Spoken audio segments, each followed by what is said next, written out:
तो बढ़ा दी गई है 400%। अब हमारे पिताजी किसान बोलने लगे हमारा भी गेहूं का रेट है 2000, उसको 6000 कर दीजिए, तो हमारे जेब खर्च के लिए शायद कुछ पैसा आए घर से। और खर्चे किताब कापी अनेक खर्चे हैं। हमारे हॉस्टल का फीस 12,000 था, अब 18,000 कर दिया गया है। उसमें मेस का फीस भी अलग से है। ऐसा कि नहीं 12,000 में आपको मेस में भी खाना मिलेगा, ऐसा नहीं है। मेस का फीस हर महीने 2500 से 3000 हर हॉस्टल के मेस के हिसाब से अलग अलग फीस है। हमको ये महसूस होता है कि हाँ, पिताजी कर्ज करके पैसा दे रहे हैं हमको पढ़ाने के लिए, और कुलपति द्वारा ही अनैतिक फीस वृद्धि कर दी गई है। हमारे पास एक ही चारा है कि हम पढ़ाई छोड़ के कहीं नौकरी करें और अपने पिताजी के संग काम में हाथ बटाएं।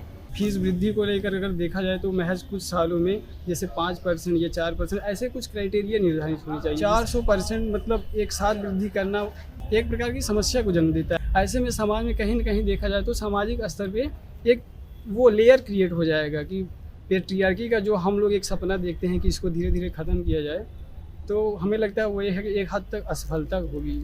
घर से मेरे घर वाले मज़दूर हैं और किसानी करते हैं, वहाँ से मेरे लिए पैसा आता नहीं था पढ़ाई करने के लिए, जिसके लिए मैंने न्यूज़पेपर बांटना शुरू किया यहाँ से। बीए ग्रेजुएशन का तीनों ईयर का फ़ीस मैंने अपने मेहनत से मज़दूरी से ही जमा किया। उसके बाद कॉपी किताबें भी अपनी मज़दूरी से ही ख़रीदता था। फिर उसके बाद एमए भी मैंने कंप्लीट किया। एमए का फॉर्म भी मैंने मज़दूरी से ही किया और एमए भी कंप्लीट किया। फिर उसके बाद अब मुझे एमए करते करते मैंने सोचा था कि मुझे अब एलएलबी करना है, तो लॉ करने के लिए मैंने किसी तरीके से पैसे जुटाए न्यूज़पेपर बांट के, और फिर उसके बाद मतलब अब फॉर्म डाल दिए, उसका रिज़ल्ट आ गया। अगर मान लीजिए फ़ीस बढ़ता है तो 10%, 20%, 50% या फिर 2 गुना बढ़ता है। यहाँ पे 400% यानी 4 गुना इकट्ठा बढ़ा दिया गया।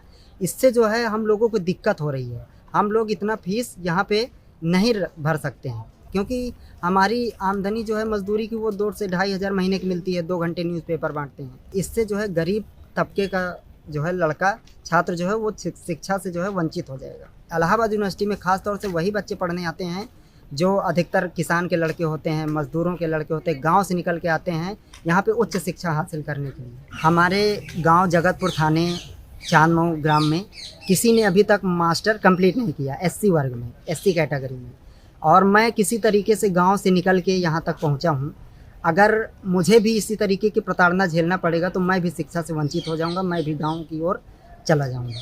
देखिए, पिछले 15 दिनों से आंदोलन चल रहा है और लगातार 200 बार में हमारे साथी विश्वविद्यालय को ज्ञापन दिए। मैं जाकर के यूजीसी को प्रोटेस्ट करके आया। मैं एजुकेशन मिनिस्टर को जाकर वहाँ ऑफिस के सामने प्रोटेस्ट किया। मैं जनता मंत्र में प्रोटेस्ट करके आया। जब लास्ट में कोई ऑप्शन नहीं दिखा, और जब कोई ऑप्शन नहीं दिखता है तभी आदमी जो है वो आमरण से प्राण त्यागने के लिए बैठता है।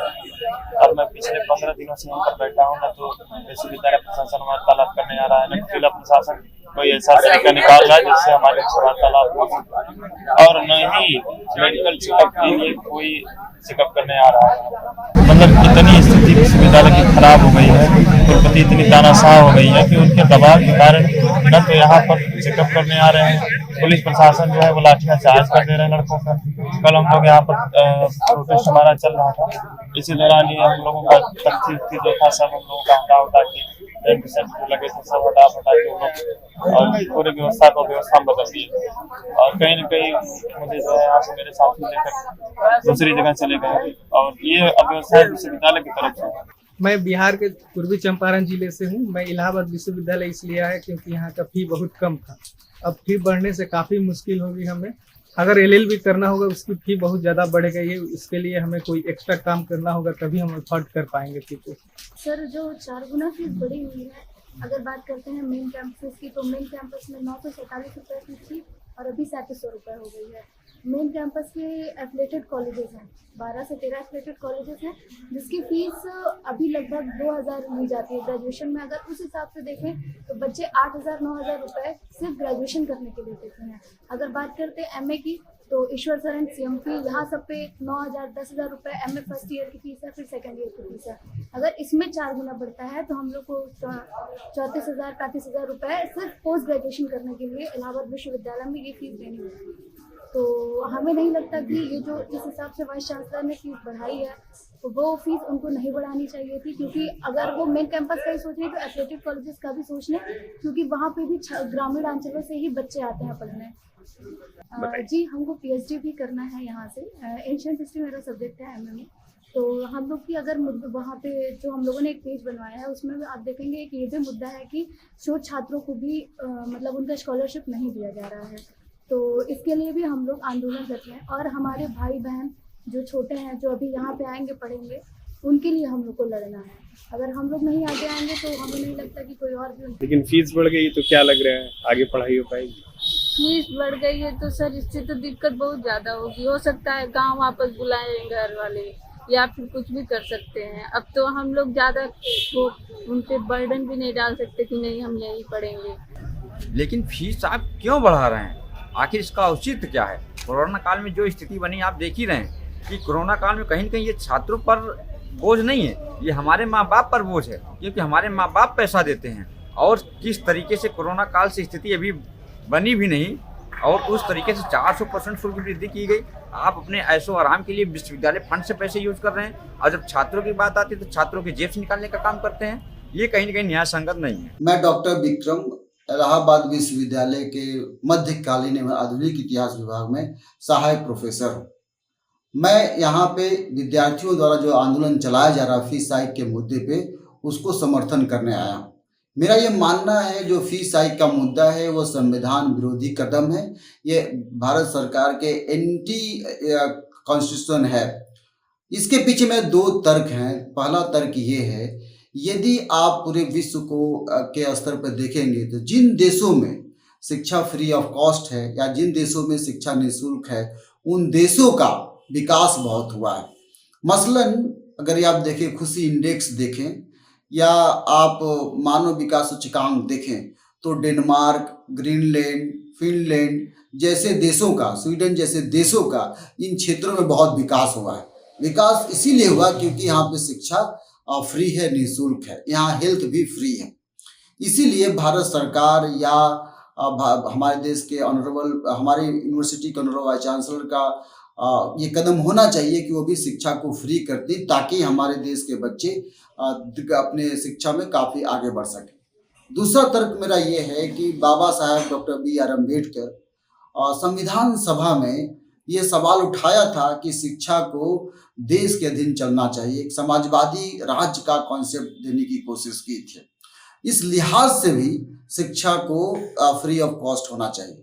दूसरा, डॉक्टर B.R. अम्बेडकर ये कहते हैं कि संविधान सभा में चूंकि हमारा देश इनइक्वालिटी के, असमानता के पर आधारित है, इसीलिए एक संवैधानिक नैतिकता की वो बात करते हैं, और संवैधानिक नैतिकता के अनुसार भारत सरकार या हमारे देश के, हमारे यूनिवर्सिटी के वाइस चांसलर मैडम को ये चाहिए कि उस संवैधानिक नैतिकता के आधार पर शिक्षा का जो एजुकेशन में फीस हाइक हुआ है उसको माफ़ कर देना चाहिए, अलबत्ता जीरो कर देना चाहिए, फीस एकदम जीरो होना चाहिए।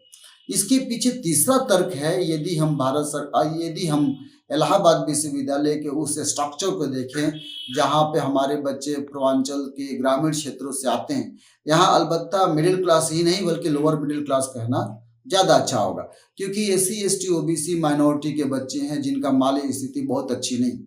और अगर इस आधार पर देखें तो यहाँ पे जो फीस हाइक का मुद्दा है, मसलन एक एग्जाम्पल मैं आपको देना चाहता हूँ। कुछ दिन पहले तक जो फीस थी 15,000 थी हॉस्टल का, अब वो सीधे 45,000 हो गए।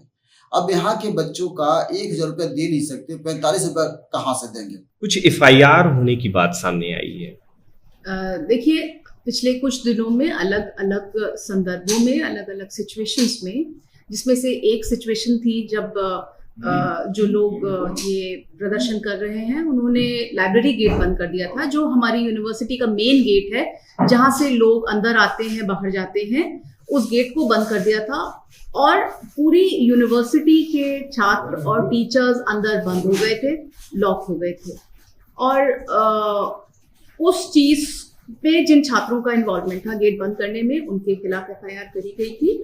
दूसरी एक FIR जो अभी पिछले कुछ दिनों में हुई है वो है जब छात्र संघ का गेट का ताला लड़कों ने तोड़ा है और उसके लिए FIR करा गया है। 2 FIR है, तीसरी एक FIR हुई थी जब इसी संदर्भ में कुछ दिन पहले ये छात्र एक गधे को अंदर लाने की कोशिश कर रहे थे और that was highly objectionable and हंगामा काफी उन्होंने क्रिएट किया था उस चीज को लेके, तब FIR करी गई।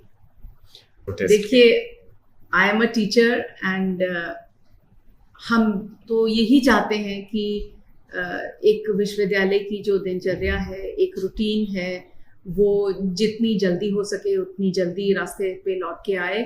और इससे माहौल भी ख़राब होता है विश्वविद्यालय के बारे में, लोगों के मन में जो एक वाइडर पब्लिक है, जो विचार जाता है वो ये जाता है कि यहाँ पे हंगामा होता है, जबकि एक बहुत समृद्ध शिक्षा की परंपरा का विश्वविद्यालय है ये।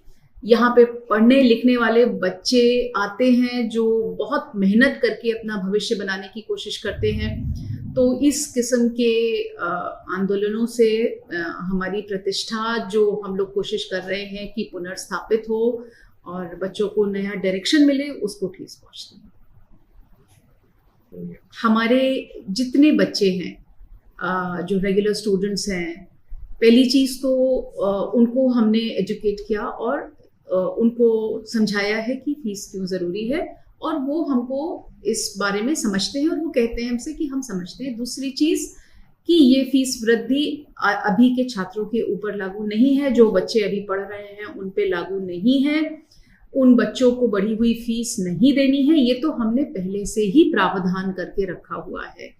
और जो नए बच्चे किसी नए कोर्स में एडमिशन लेंगे उनको ये थोड़ी सी बढ़ी हुई फीस देनी पड़ेगी, वो भी रेगुलर कोर्सेज में। प्रोफेशनल कोर्सेज की फीस हमने नहीं बढ़ाई है।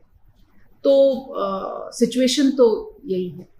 It is a process, it is a very long process which has happened through almost a year of डेलिबरेशंस।